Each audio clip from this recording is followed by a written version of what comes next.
Ang hirap maging abroad guys, lalong-lalo na talaga sa mga baguhan lang. Pero kahit pa paano, nakakaraos din eh. Yung sinasabi nila,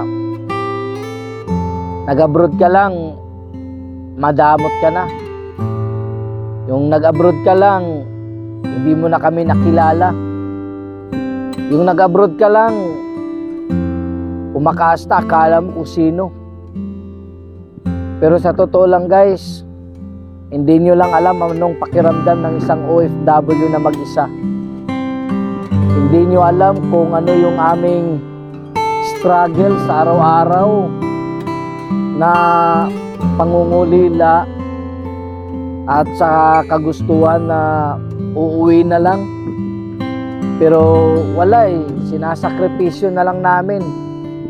Dinadaan na lang namin sa mga ngiti, sa mga pagkukunwari na masaya kami dito at okay lang. Minsan nga hindi ka na kinukumusta kapag wala ka namang maibibigay. Pakilala ka lang kapag may naibibigay ka. Pero kapag wala, asahan mo kahit yung pangalan o dulo ng pangalan mo hindi nila mababanggit. Napipintasan ka pa o napagchismisan ka pa na walang kakwinta-kwintang nag-abroad. Yung anak na walang kakwinta, nag-abroad, mahirap pa rin, wala rin naman nangyayari. Iwan ko kung anong ginagawa sa pera. Kung alam nyo lang guys, yung pera dumadaan na lang sa kamay namin. Yung pera hindi halos namin mahawakan dahil iniisip pa namin na kailangan namin magpapadala. Iniisip pa namin yung kaliwat kanan na humihingi sa amin at hindi namin mahindian. Sa kagustuhan namin, na gusto namin masaya sila o mapasaya namin sila, mas inuuna pa namin na ang gusto lang naman sana namin marinig yung kumusta ka? Meron pa bang natira sa'yo? Okay ka lang ba? Pero wala eh. Mahalaga pa rin sa kanila kung ano yung naibibigay mo. Doon pa rin sila nakatutok. Hindi sa kung ano yung nararamdaman ng taong nagsakripisyo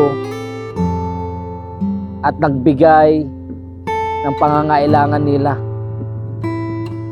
Bakit ang hirap kumustahin ng mga OFW? Bakit hindi nila nakikita yung sakripisyo, yung pagsugal? Wala namang kagustuhan na lumayo eh.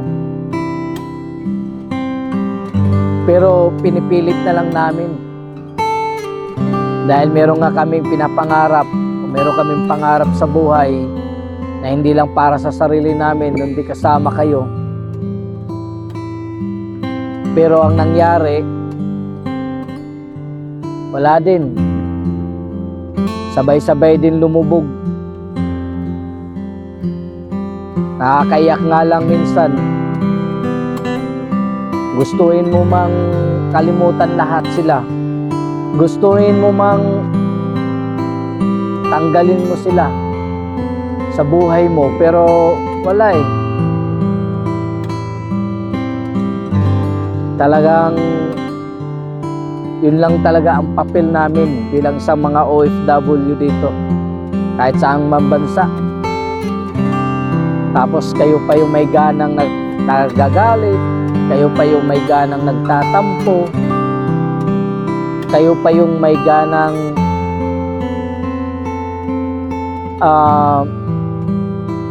pagsabihan kami na hindi maganda. Pero kung kayo lang ang nasa katayuan namin, hindi namin alam kung kakayanin at kakayanin nyo. Kaya ang simpleng kumusta, hindi nakapagtataka kung bakit yung mga OFW mas pinili na lang nila manatili sa ibang bansa hanggat kaya pa, hanggat kaya pang panindigan,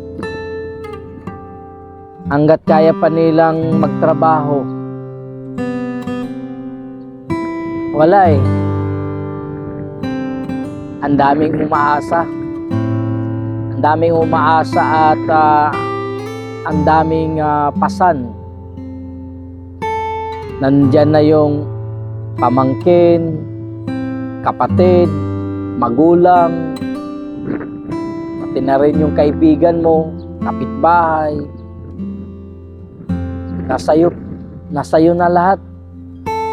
Ikaw na yung inaasahan na tutulong at tutulong sa kanilang pangangailangan.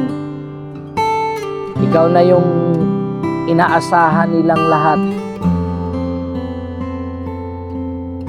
Ano nga bang magagawa ng isang OFW kundi tumahimik na lang? Hindi na lang kumibo.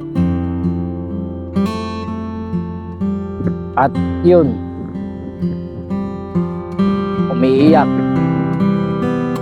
Pagkatapos ng makausap kayo, pagkatapos ng maibigay niya ang pangangailangan nyo, nandoon sa sulok, magmumukmuk. Hindi alam kung anong gagawin sa susunod na mga araw. Hindi alam kung kakayanin pa ba niya. Wala eh. Nababaliwala lang. Hindi nyo ba alam kung ano yung aming mga nararamdaman? Kung ano yung nasa loob ng aming isip at puso? Hindi nyo ba alam na kayo ang nagiging dahilan kung bakit ayaw na rin namin umuwi?